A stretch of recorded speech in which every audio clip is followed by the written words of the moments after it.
Selamat pagi pemirsa.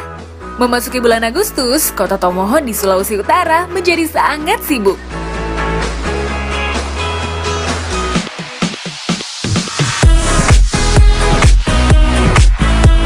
Terpusat di sebuah lapangan khusus di jantung Kota Tomohon, sejumlah mobil disulap menjadi kendaraan hias bertabur bunga.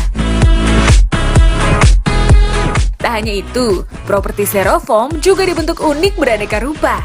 Gak tanggung-tanggung, sebanyak 5-8 ribu kuntum bunga diperlukan untuk menghias setiap kendaraan. Semuanya memakai bunga hasil perkebunan bunga di Kota Tomohon seperti aster, krisan, dan mawar. Kegiatan ini melibatkan para dekorator profesional, warga lokal, hingga para pelajar SMA di Kota Tomohon.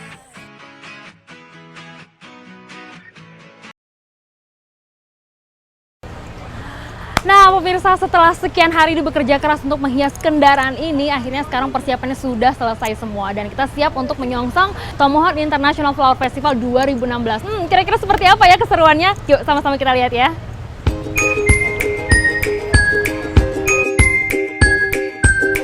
Ini dia pemirsa, puncak Tomohon International Festival yang digelar tanggal 8 Agustus 2016. Jalan utama Kota Tomohon sepanjang 1 km menjadi penuh warna-warni bunga. Lintasan ini dilewati sebanyak 30 kendaraan hias yang mengikuti agenda utama Tournament of Flower. Iringan pawai dimulai dari kendaraan hias sebagai tuan rumah, lalu Kementerian Agama, dan diikuti perwakilan dari berbagai negara seperti Australia, Singapura, Jepang, Tiongkok, dan Sekretariat ASEAN. Setiap negara peserta menampilkan ikon negaranya masing-masing, seperti Tiongkok dengan ikon panda, Singapura dengan ikon patung singa, dan kartun legendaris Nobita beserta kawan-kawan yang mewakili negeri matahari terbit Jepang. Sedangkan sisanya merupakan perwakilan dari kabupaten kota, BUMN, kementerian, dan media massa di Indonesia. Aduh pemirsa, seru banget nih Festival Bunga Tomohon di 2016 ini. Dan acara ini diselenggarakan sebagai cara untuk meningkatkan pariwisata di Kota Tomohon sebagai kota bunga. Dan memang pemirsa, setiap tahun festival ini mengambil tema yang berbeda-beda. Khusus untuk 2016 ini, tema festivalnya merupakan Enchanting Tomohon. Event seperti ini terhitung sudah 6 kali sejak tahun 2008.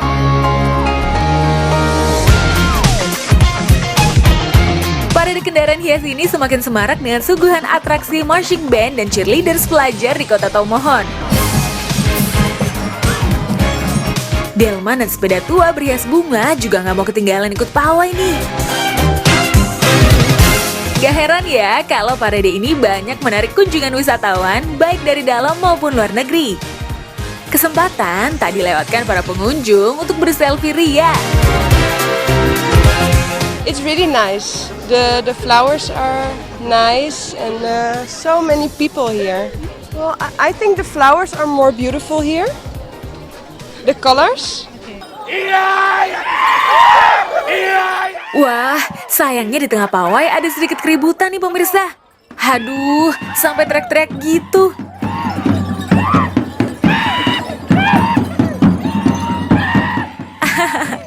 Tapi tenang, ini bukan lagi perang sungguhan kok. Ini dia tarian sakral Kabasaran dari budaya Minahasa yang turut ditampilkan di Festival Bunga Tomohon. Mata melotot dan suara gahar memang menjadi ciri khas tarian ini. Sementara gerakannya identik dengan perkelahian ayam jantan. Karena memang Kabasaran adalah prajurit adat yang bertugas mengusir si jahat yang mengganggu jalannya upacara adat.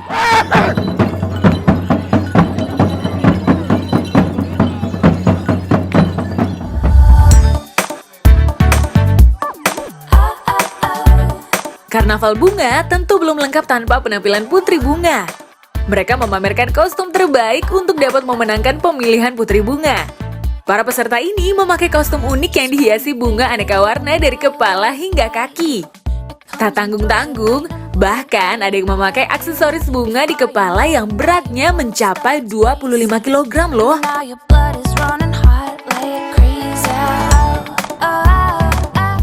Aduh pemirsa, berada dekat dengan putri bunga seperti ini bikin saya merasa jadi seperti Miss Universe. Aduh, jadi hayalan tingkat tinggi nih. Tapi nggak apa-apa ya pemirsa. Memang cerita hayalan ini justru menginspirasi banyak sekali untuk dibuat film. Apa aja filmnya? Yuk kita tonton.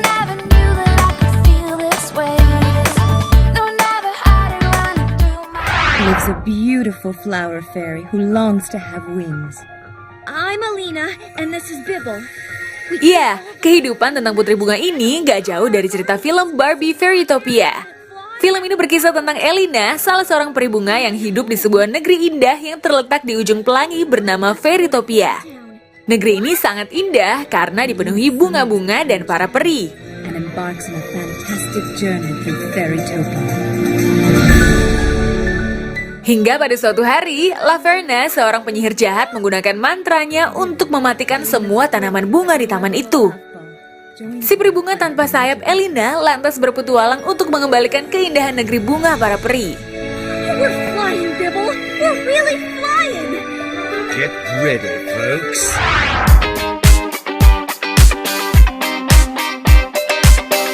Balik lagi ke kota Tomohon ya pemirsa. Ini dia kota yang disebut-sebut sebagai kota penghasil bunga terbesar di Indonesia. Berada di ketinggian 800 meter di atas permukaan laut, serta diapit dua gunung berapi aktif, Gunung Lokon dan Mahawu, yang menjadikan tanah di sini subur dengan udara sejuk, sehingga cocok sebagai tempat budidaya bermacam bunga. Salah satunya bunga krisan. Budidaya bunga krisan ini menjadi mata pencarian utama masyarakat Tomohon. Tanaman bunga krisan atau Chrysanthemum morifolium ram ini berasal dari Tiongkok dan Jepang. Pada tahun 1800 mulai dikoleksi di Indonesia. Krisan biasa ditanam sebagai tanaman hias, bunga potong, dan digunakan untuk berbagai kegiatan seperti pesta. Bahkan dengan kemajuan teknologi, bunga krisan ini diolah menjadi obat herbal dan bahan dasar teh. Asal mulanya teh herbal dari bunga krisan ini datangnya dari dataran Cina yang sudah dipercaya sebagai pengobatan tradisional Cina selama berabad-abad. Cara membuatnya sama seperti membuat teh biasa. Bunga krisan yang telah dipetik kemudian dikeringkan hingga berwarna coklat keemasan. Lalu diseduh dengan air panas, kemudian bisa ditambah dengan gula batu atau pasir. Selain sebagai antioksidan, manfaat lain dari teh herbal ini begitu banyak. Jadi nggak ada salahnya ya untuk mencoba meraciknya sendiri di rumah.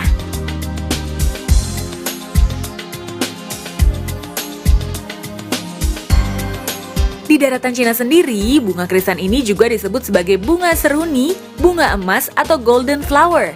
Sampai-sampai bunga ini menginspirasi sebuah film.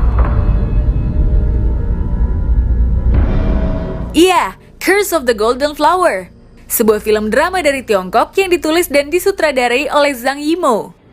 Megah, penuh intrik dan berakhir tragis, itu yang terlintas saat menonton film ini. Film ini dibuka dengan suasana kemegahan sebuah kerajaan dalam masa dinasti Tang pada abad ke-7 hingga ke-10. Namun, segala kemegahan dalam kerajaan itu menyimpan bara, penuh intrik dan cinta terlarang, ditambah permaisuri kerajaan yang terobsesi bunga krisan.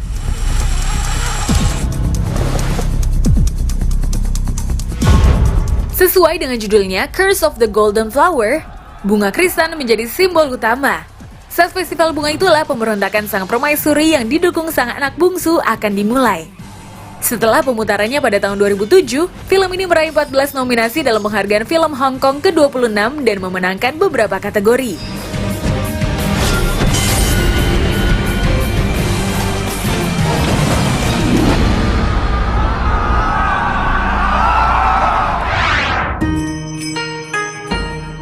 Berbeda kisah dengan di daratan Cina, bunga krisan di Jepang mencerminkan kesempurnaan dan dianggap suci. Pada tahun 400 Masehi, Biksu Buddha membawa bunga ini ke Jepang. Nah, saking kagumnya terhadap krisan, tahta kaisar seringkali dihiasi dengan bunga ini. Negeri matahari terbit ini juga masih merayakan krisan sebagai simbol kerajaan dan kehormatan pada Festival of Happiness, yaitu sebuah festival untuk merayakan bunga mempesona ini. Beda negara, beda cerita ya. Nah, jika di Jepang bunga krisan dianggap sebagai bunga keberuntungan, beberapa negara Eropa seperti Belgia dan Austria menjadikan bunga krisan sebagai penanda kematian. Bunga ini ditempatkan pada makam sebagai simbol duka cita.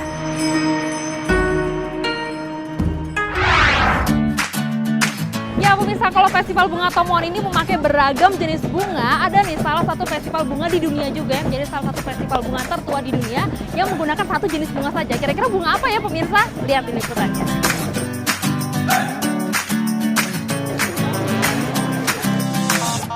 Bunga mawar menjadi simbol dari Festival Bunga Pasadena di California, Amerika Serikat yang sudah berlangsung sejak tahun 1890. Karnaval ini rutin digelar setiap tanggal 1 Januari untuk merayakan pergantian tahun.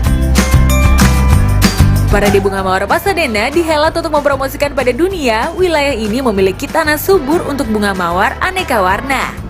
Selain pawai bunga, acara juga dimeriahkan dengan pertunjukan musik.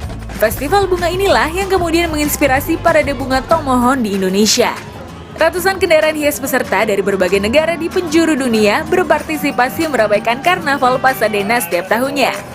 Tak terkecuali Indonesia. Bertemakan Wonderful Indonesia Paradise on Earth, mobil hias Indonesia yang menampilkan replika komodo dan keindahan daerah Derawan di Kalimantan Timur ini membawa Indonesia meraih penghargaan Directors Trophy di tahun 2014. Kala itu, Indonesia dinilai paling baik dalam mempresentasikan keindahan flora dan fauna. Bukan sekali ini saja, tahun sebelumnya 2012 dan 2013, Indonesia juga membawa pulang President's Trophy, salah satu penghargaan tertinggi di ajang Tournament of Flower Pasadena Festival. Wow, keren ya!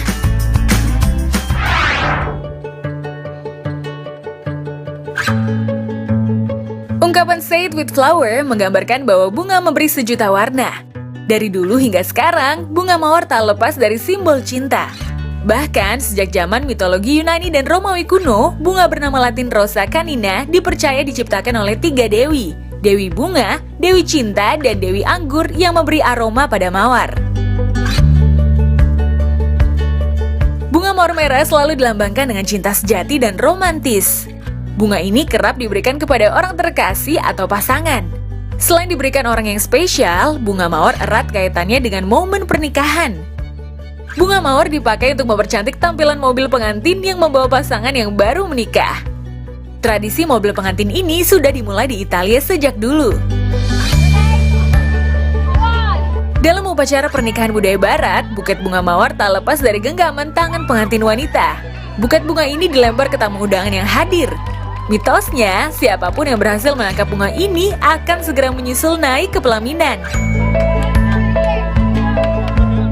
Ya, selain merah, masih ada varian warna bunga mawar dengan makna berbeda yang mewakili perasaan seseorang.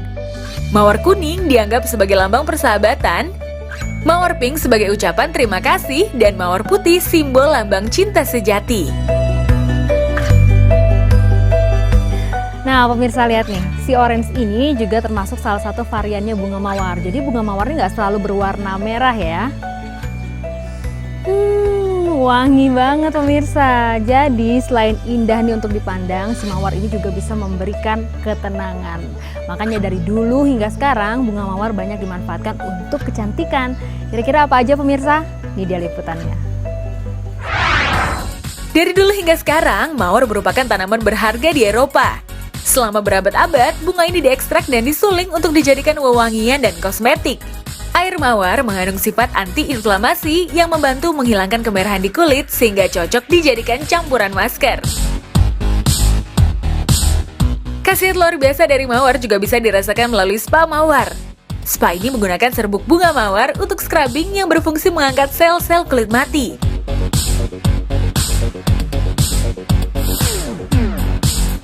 Lalu, rilekskan tubuh dan pikiran dengan berendam di air mawar. Aroma tubuh yang harum, kulit yang lembut, dan pikiran yang tenang akan menjadi hasil akhir dari spa bunga berduri ini.